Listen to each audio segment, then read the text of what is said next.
Everyone, my self Nilesh Thakur. और अभी जो हमारा टॉपिक चल रहा है वो है स्ट्रक्चर ऑफ बैक्टीरिया के बारे में। इसके प्रीवियस वीडियो में हमने एंडोस्पोर, एक्सोस्पोर और सिस्ट के बारे में देखा और सेल वॉल के बारे में देखा and gram positive bacteria and gram negative bacteria के बारे में हमने स्टडी की। अब हमारा ये लास्ट वीडियो है, या हो सकता है इसके बाद एक वीडियो और बने, फिर ये आज हमारा टॉपिक कंप्लीट हो जाएगा। उसके बाद में हम देखेंगे नेक्स्ट टॉपिक।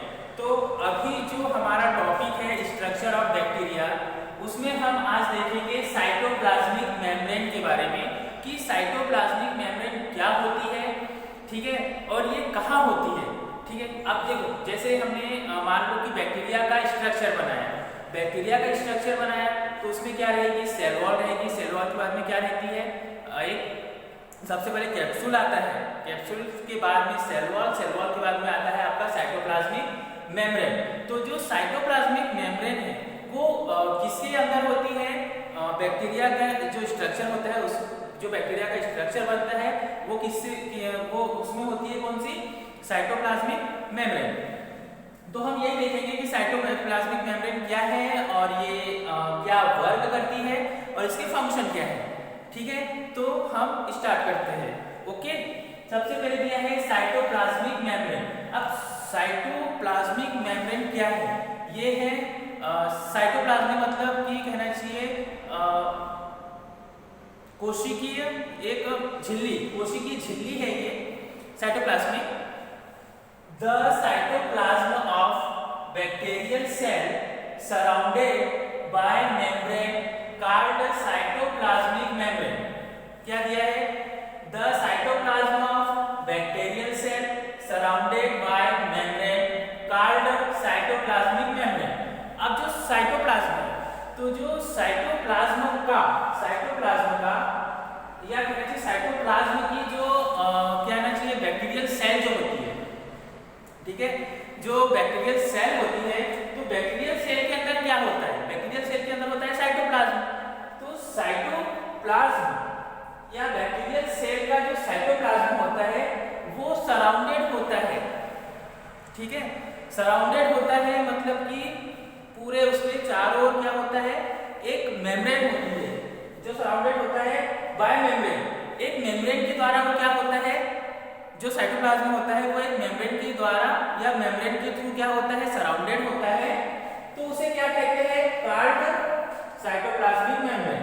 तो उसे हम क्या कहते हैं, साइटोप्लाज्मिक मेम्ब्रेन कहते हैं। अब साइटोप्लाज्मिक मेम्ब्रेन क्या है कि जो हमारा साइटोप्लाज्म है, साइटोप्लाज्म किसमें होता है, बैक्टीरियल सेल के अंदर जो साइटोप्लाज्म होता है तो वो किससे, एक मेम्ब्रेन होती है, ठीक है। एक मेम्ब्रेन से क्या होता है, वो सराउंडेड होता है और उसी मेम्ब्रेन को क्या कहते हैं, साइटोप्लाज्मिक मेम्ब्रेन कहते हैं, ठीक है। यहां तक आ गया समझ में। अब आगे देखेंगे, it is found immediately beneath the cell wall, ठीक है। It is found immediately beneath the cell wall. अब उसने क्या दिया है कि it is found immediately beneath the cell wall, कि जो सेल वॉल होती है बैक्टीरियल सेल की, जो सेल वॉल होती है तो वो जस्ट इमीडिएटली मतलब कि उसी के जस्ट पास में क्या होती है, ये साइटोप्लाज्मिक मेम्ब्रेन पाई जाती है, ठीक है। फाउंड मतलब पाया जाना। तो जो सेल वॉल होती है, तो सेल वॉल के जस्ट पास में क्या होती है, ये साइटोप्लाज्मिक मेम्ब्रेन होती है। इट इज थिन अप्रॉक्सीमेटली, ठीक है, it is thin approximately 5 to 10 nanometre nm। अब जो मैंने यहाँ पर nm लिखा है, इसका फुल नेम होता है नैनोमीटर। क्या होता है, नैनोमीटर होता है, ठीक है। 5 to 8 is thin approximately 5 to 10 nm nanometer layer composed of phospholipid and proteins। अब जो इसकी लेयर होती है, किसकी, साइटोप्लाज्मिक मेम्ब्रेन की जो लेयर होती है वो कैसी होती है, थीन होती है, ठीक है। थीन मतलब पतली होती है और अप्रोक्सीमेटली मतलब कहना चाहिए कि इस लेयर की कहना चाहिए कि जो जो थीन है उसकी लेयर की लंबाई और चौड़ाई कितनी होती है? 5 to 10 नैनोमीटर होती है। कितनी होती है? इसकी लेंथ कितनी रहेगी? 5 to 10 नैनोमीटर होती है इसकी साइटोप्लाज्मिक मेम्ब्रेन की लेयर। अब ये इसकी थीन है, ठीक है। साइटोप्लाज्मिक मेम्ब्रेन कैसी होती है? थीन होती है और अप्रोक्सीमेटली कितनी? 5 to 10 नैनोमीटर तक होती है। बट इसकी जो लेयर है, मतलब वो जो लेयर है वो थीन है। अब थीन लेयर है तो लेयर किससे बनी होती है? Composed of phospholipid and proteins. अब जो साइटोप्लाज्मिक मेम्ब्रेन है वो किससे कंपोज्ड होती है? फास्फोलिपिड और प्रोटीन से बनी होती है। कौन सी membrane? Cytoplasmic membrane phospholipid and protein से कंपोज्ड होती है या उससे बनी होती है, ठीक है, साइटोप्लाज्मिक मेम्ब्रेन। फिर उसके बाद यहाँ पर दिए हैं उसके फंक्शन। क्या दिए हैं? फंक्शन। अब फंक्शन में क्या दिया है कि it act as a semipermeable membrane. It act as a semipermeable membrane. अब ये कौन सी मेम्ब्रेन है? एक सेमी परमीबल। सेमी परमीबल का मतलब होता है अर्धपारगम्य। अर्धपारगम्य मेम्ब्रेन झिल्ली। अर्धपारगम्य झिल्ली होती है। अब अर्धपारगम्य झिल्ली क्यों होती है? कि जैसे कोई भी सब्सटेंस सेल के अंदर आ रहा है, ठीक है। अब ये मेम्ब्रेन हो गई हमारी, है ना। अब इधर से कोई भी सब्सटेंस आ रहा है सेल के अंदर, तो जो सब्सटेंस सेल के लिए जरूरी है वो ये सेमी परमीबल मेम्ब्रेन उसे अंदर जाने देगी, ठीक है। और जो उसके लिए हार्मलेस है उस सब्सटेंस को ये अंदर नहीं आने देती, ठीक है। तो ये क्या है? सेमी परमीबल मेम्ब्रेन है। उसके बाद हमारा लास्ट फंक्शन है it control the inflow and outflow of metabolites. अब ये कंट्रोल भी करने का काम वर्क करती है कौन? Cytoplasmic membrane. इनफ्लो मतलब अंदर की ओर जो फ्लो हो रहा है और जो बाहर की ओर फ्लो हो रहा है उनको मेंटेन करने का काम किसका है? साइटोप्लाज्मिक मेम्ब्रेन का है। तो ये हुआ हमारा साइटोप्लाज्मिक मेम्ब्रेन। अब इसको मैं एक बार आपको और बता देता हूँ कि जो बैक्टीरियल सेल है, ठीक है, बैक्टीरियल सेल में जो साइटोप्लाज्म होता है उसके सराउंडेड मतलब उसके चारों ओर जो मेम्ब्रेन होती है उसे कौन सी मेम्ब्रेन कहते हैं? साइटोप्लाज्मिक मेम्ब्रेन कहते हैं। और it is found immediately beneath the cell wall. तो सेल वॉल के जस्ट पास में क्या पाई जाती है? ये मेम्ब्रेन पाई जाती है। कौन सी? Cytoplasmic membrane. और ये मेम्ब्रेन कैसी होती है? थीन होती है, जो अप्रोक्सीमेटली कितनी हो सकती है? 5 to 10 नैनोमीटर। और ये जो लेयर होती है ये किससे कंपोज्ड होती है? फास्फोलिपिड एंड प्रोटीन से कंपोज्ड होती है या बनी होती है। अब उसके जो फंक्शन देखे हैं तो फंक्शन में क्या है कि ये कौन सी मेम्ब्रेन है? ये एक सेमी परमीबल मेम्ब्रेन होती है जो सब्सटेंस को जाने देती है, जो उसके लिए मतलब यूजफुल है और जो हार्मलेस है उन्हें नहीं जाने देती है। बट ये और कंट्रोल किसको करती है कि ये अंदर के फ्लो को और बाहर के फ्लो को दोनों को मेंटेन करने का भी वर्क करती है कौन? Cytoplasmic membrane. अब हम आगे देखेंगे इसी का प्रोटोप्लास्ट क्या होता है, ठीक है। अब इसमें हम देखेंगे प्रोटोप्लास्ट कि प्रोटोप्लास्ट क्या होता है, ठीक है। अब ये प्रोटोप्लास्ट बैक्टीरियल सेल में क्या वर्क करता है हम उसके बारे में देखेंगे। तो हम स्टार्ट करते हैं। प्रोटोप्लास्ट का क्या है? Protoplast is that portion of bacterial cell. Protoplast is that portion of bacterial cell. अब जो प्रोटोप्लास्ट है वो बैक्टीरियल सेल का एक पोर्शन होता है। पोर्शन कहना चाहिए एक हिस्सा होता है, ठीक है। पोर्शन या एक हिस्सा होता है। प्रोटोप्लास्ट बैक्टीरियल सेल का एक पोर्शन होता है या एक हिस्सा होता है जो क्या करता है? कंसिस्टिंग ऑफ साइटोप्लाज्मिक मेम्ब्रेन, जिसमें ये साइटोप्लाज्मिक मेम्ब्रेन का, ठीक है, जिसमें ये साइटोप्लाज्मिक मेम्ब्रेन का and the cell material bounded by it. और इसमें जो सेल मटेरियल है किसमें?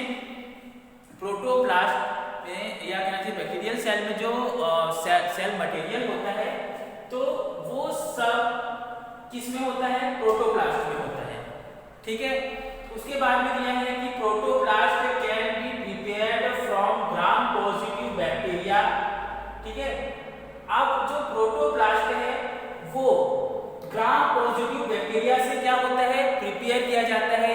रेडी किया जाता है, तैयार किया जाता है बाय ट्रीटिंग, किसके द्वारा? ट्रीट के द्वारा। अब उसको ट्रीट किया जाता है, treating the cells with an enzyme. अब जो सेल्स है उसके साथ में क्या होता है? Enzyme such as lysozyme.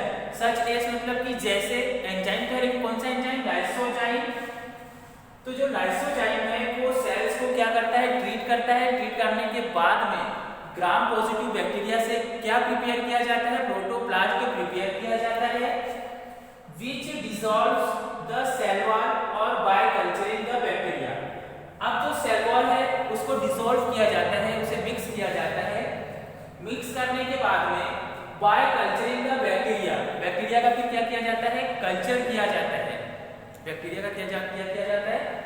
Culture किया जाता है in the presence of antibiotic. किसकी प्रेजेंस में? एंटीबायोटिक की प्रेजेंस में या एंटीबायोटिक की उपस्थिति में बैक्टीरिया का कल्चर किया जाता है। अब कौन सी एंटीबायोटिक? सच एज पेनिसिलिन, जैसे कि पेनिसिलिन। पेनिसिलिन क्या है? एक एंटीबायोटिक है which prevents the formation of the cell wall। अब जो पेनिसिलिन है वो क्या करती है कि which prevent the formation of the cell wall, कि जब सेल वॉल का फॉर्मेशन होता है, जब सेल वॉल बनती है तो उसे प्रिवेंट्स कौन सी एंटीबायोटिक करती है? पेनिसिलिन उसे प्रिवेंट्स करती है। ठीक है, पेनिसिलिन क्या करती है? उसे प्रिवेंट्स करती है। अब जो प्रोटोप्लास्ट होता है वो बैक्टीरियल सेल का एक पोर्शन होता है। इसमें क्या क्या होता है? साइटोप्लाज्मिक मेम्ब्रेन और सेल मटेरियल होता है चारों तरफ। प्रोटोप्लास्ट ग्राम पॉजिटिव बैक्टीरिया, जो सेल्स होती है, सेल्स को ट्रीट किया जाता है। सेल्स में जो वो क्या होता है? एंजाइम होता है। एंजाइम कौन सा होता है? लाइसो एंजाइम होता है। जो लाइसो एंजाइम है उसमें सेल्स को ट्रीट करके ग्राम पॉजिटिव बैक्टीरिया से प्रोटोप्लास्ट को प्रिपेयर किया जाता है। फिर उसमें जो सेल वॉल को डिसॉल्व करने के बाद में बैक्टीरिया का क्या किया जाता है? कल्चर किया जाता है। और वो कल्चर जब होता है तो किसकी प्रेजेंस में होता है? एंटीबायोटिक की प्रेजेंस में होता है। एंटीबायोटिक कौन सी होती है? पेनिसिलिन होती है।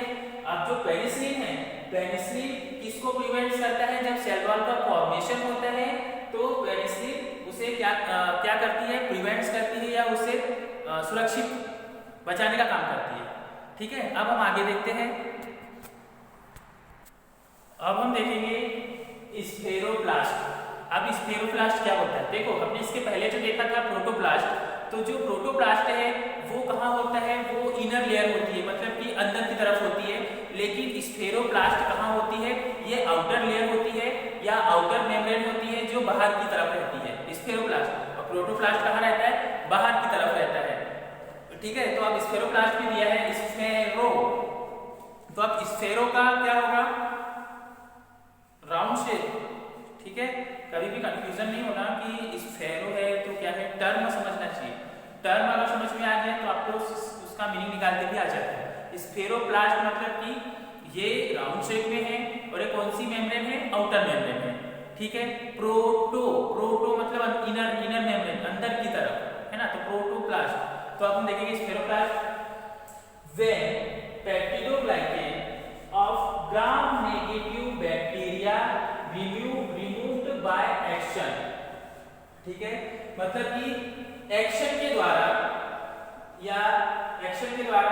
ग्राम नेगेटिव बैक्टीरिया का, या कहना चाहिए कि जब पेप्टिडोग्लाइकेन ग्राम नेगेटिव बैक्टीरिया का पेप्टिडोग्लाइकेन एक्शन के द्वारा क्या किया जाता है? पेप्टिडोग्लाइकेन को रिमूव किया जाता है। किसमें? ग्राम नेगेटिव बैक्टीरिया। ग्राम नेगेटिव बैक्टीरिया के द्वारा किसको रिमूव किया जाता है? पेप्टिडोग्लाइकेन को रिमूव किया जाता है।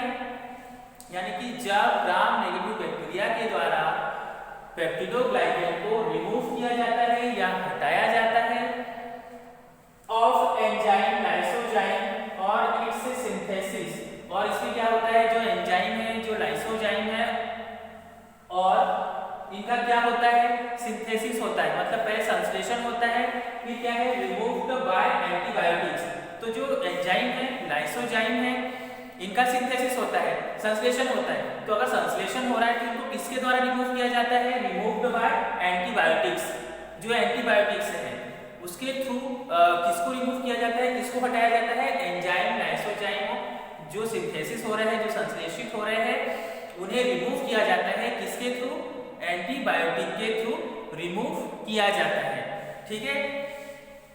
The flexible outer membrane of the cell wall. Flexible क्या है, एक लचीलापन है। ठीक है।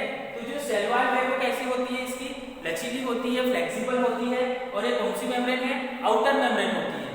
ठीक है। स्क्लेरोप्लास्ट कौन सी मेम्ब्रेन है, ये आउटर मेम्ब्रेन होती है। और ये जो सेल वॉल है कैसी होती है, फ्लेक्सिबल होती है, फ्लेक्सिबल होती है। The treated cell has two membranes, मतलब कि जो औपचारिक तौर पर देखा जाए तो जो सेल है उसमें कितनी मेम्ब्रेन होती है, 2 मेम्ब्रेन्स होती है। एक तो the cytoplasmic membrane of the protoplast, मतलब कि जो साइटोप्लाज्मिक मेम्ब्रेन है उसके अंदर कौन सी मेम्ब्रेन होती है, प्रोटोप्लास्ट होती है, 2 मेम्ब्रेन होती है। ठीक है। जो सेल है, मतलब कि जो बैक्टीरिया का स्ट्रक्चर, बैक्टीरिया क्या है, एक सेल है। तो सेल के अंदर जो साइटोप्लाज्मिक मेम्ब्रेन है, उस साइटोप्लाज्मिक मेम्ब्रेन के अंदर कौन सी मेम्ब्रेन होती है, एक प्रोटोप्लास्ट मेम्ब्रेन होती है। And outer membrane of the cell wall, the cell is called scleroplast. और जो सेल वॉल है, सेल वॉल के बाहर, मतलब कहना चाहिए कि जो सेल वॉल के बाहर होती है, जो आउटर मेम्ब्रेन होती है, वो सेल, वो कौन सी मेम्ब्रेन होती है, स्क्लेरोप्लास्ट होती है। सेल वॉल के बाहर जो है वो स्क्लेरोप्लास्ट है, और जो साइटोप्लाज्मिक मेम्ब्रेन के अंदर है वो कौन सी है, प्रोटोप्लास्ट है। आगे समझ में। अब यहाँ तक हो गया हमारा ये स्क्लेरोप्लास्ट के बारे में। अब हम देखेंगे साइटोप्लाज्म के बारे में। उसके बाद हम देखेंगे बैक्टीरिया के स्ट्रक्चर, और उसके बाद देखेंगे हम उसके कैरेक्टर। तो यहाँ तक आपको समझ में आ गया होगा कि जब ग्राम नेगेटिव बैक्टीरिया के द्वारा पेप्टिडोग्लाइकेन को रिमूव कर दिया जाता है, हटा दिया जाता है, साथ ही एंजाइम लाइसोजाइम का क्या होता है, सिंथेसिस होता है। सिंथेसिस होता है तो उसे किसके द्वारा हम रिमूव करते हैं, एंटीबायोटिक के द्वारा रिमूव करते हैं। अब जो ये सेल वॉल है इसकी, स्क्लेरोप्लास्ट की जो सेल वॉल होती है वो कैसी होती है, फ्लेक्सिबल होती है। और ये कौन सी मेम्ब्रेन होती है, आउटर मेम्ब्रेन होती है। द ट्रीटेड, औपचारिक तौर पर देखा जाए तो जो सेल है उसमें कितनी मेम्ब्रेन होती है, 2 मेम्ब्रेन होती है। एक साइटोप्लाज्मिक मेम्ब्रेन के अंदर प्रोटोप्लास्ट होता है, और जो आउटर मेम्ब्रेन है तो वो कहाँ होती है, सेल वॉल के बाहर होती है, स्क्लेरोप्लास्ट। तो इस सेल को किस नाम से जाना जाता है, स्क्लेरोप्लास्ट के नाम से जाना जाता है। ठीक है। अब हम देखेंगे साइटोप्लाज्म और बैक्टीरिया का स्ट्रक्चर, तो वो हम नेक्स्ट वीडियो में डिस्कस करेंगे। उसके बाद हमारा टॉपिक एंड हो जाएगा। ठीक है। Thank you for watching.